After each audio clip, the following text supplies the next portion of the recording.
This will be the elevator at Bulldog Hall here at ASU Tempe. Has a green cab.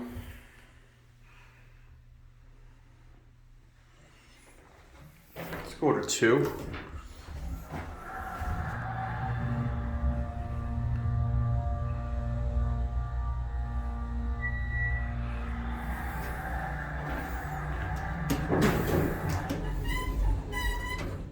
Go back down to 1. It's nice to film the elevators at night here because there are not so many people using them.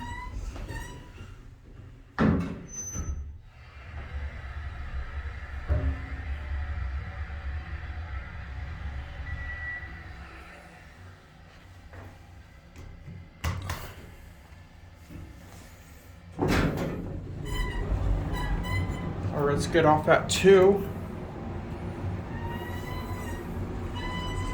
Now, while the video was being a bit laggy, it's not going to look like that when it's uploaded.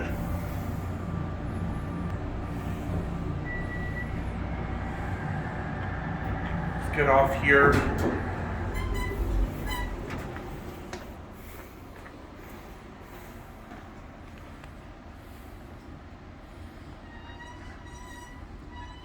There it goes, and that will be it.